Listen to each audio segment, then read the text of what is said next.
यह है हमारे ब्रह्मांड में हमारी पृथ्वी, जो कि हमारा घर है। हम इस पृथ्वी पर रहते हैं। यह एक ब्रह्मांड में एक तारे के समान ही नज़र आती है। जिस तरह से पृथ्वी से चांद नज़र आता है, उसी प्रकार यह पृथ्वी ब्रह्मांड से हमें तारे के समान नज़र आती है। जब हम पृथ्वी से किसी दूसरे ग्रह पर जाते हैं हमारे अंतरिक्ष यान के द्वारा, तो अंतरिक्ष यान में इतनी ज़्यादा एनर्जी प्रोड्यूस होती है कि यह एनर्जी एक परमाणु बम के बराबर होती है। जब यह यान अंतरिक्ष की ओर रवाना होता है तब यह सीधी रेखा में, यानी कि एकदम सीधी रेखा में गमन करता है, और जब ये धरती से लॉन्च होता है तो इतनी ज़्यादा एनर्जी प्रोड्यूस करता है कि एक परमाणु बम के बराबर होती है।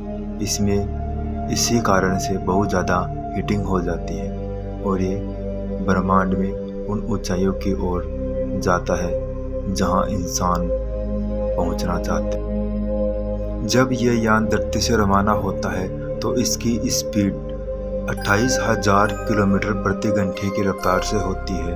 90 मिनट में यह धरती का एक चक्कर पूरा करके अंतरिक्ष में जाता है। यह अंतरिक्ष यान पृथ्वी के ऑर्बिट में जाकर चक्कर लगाता है पृथ्वी के चारों ओर, ताकि इसकी रोटेशन स्पीड बनी रहे। जब इसकी स्पीड पृथ्वी के गुरुत्व बल के कारण अत्यधिक बढ़ जाती है तब यह अंतरिक्ष यान दूसरे ग्रह पर जाने के लिए तैयार होता है।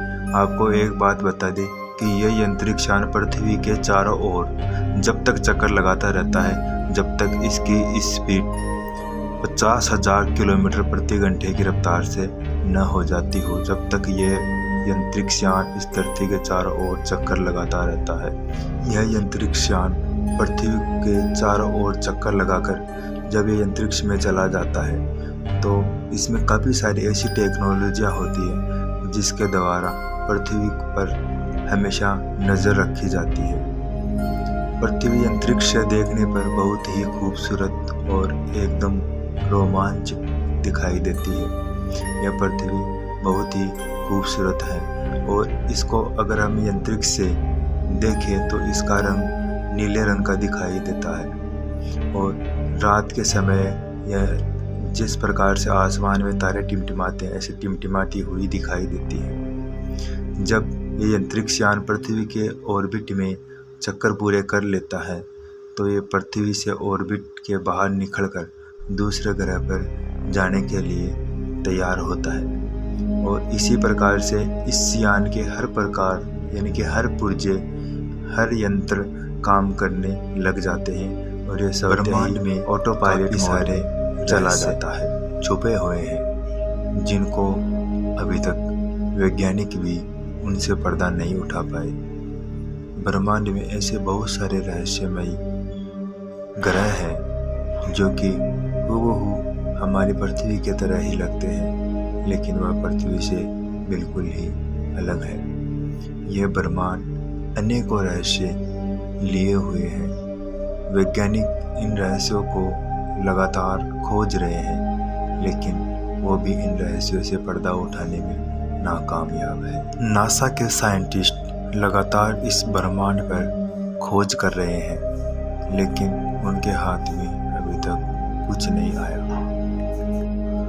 जब से नासा के साइंटिस्टों ने इस ब्रह्मांड पर अपनी नज़र टिकाए हुए हैं, तब से लेकर आज तक इस ब्रह्मांड के काफ़ी सारे रहस्य सामने आए हैं। वैज्ञानिक लगातार ब्रह्मांड में जाने के लिए अलग अलग टेक्नोलॉजियों का आविष्कार कर रहे हैं। फिलहाल में वैज्ञानिक इस ब्रह्मांड में जाने के लिए सबसे नाइस और आधुनिक टेक्नोलॉजी का इस्तेमाल कर रहे हैं। फिलहाल में ये टेक्नोलॉजी अभी तक विकसित नहीं हुई है।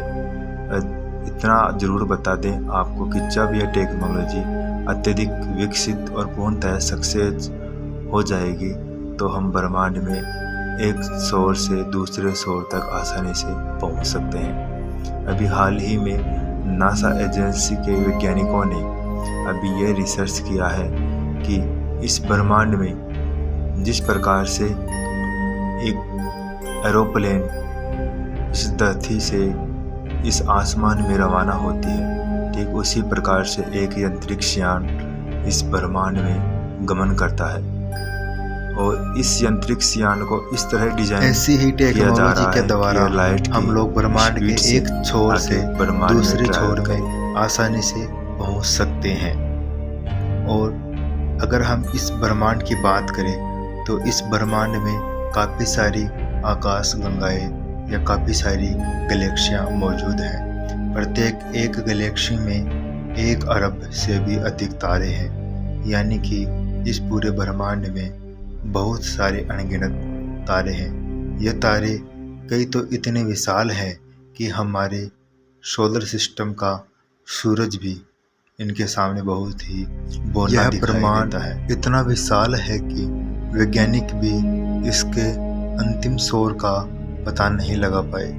इस ब्रह्मांड में काफ़ी सारी ऊर्जाएं विद्यमान हैं, यानी कि इस ब्रह्मांड में अलौकिक शक्तियाँ और काफ़ी सारे ऊर्जाएं हैं जिनसे यह ब्रह्मांड का निर्माण हुआ है। इस ब्रह्मांड में काफ़ी सारी अनगिनत तारे और ग्रह हैं।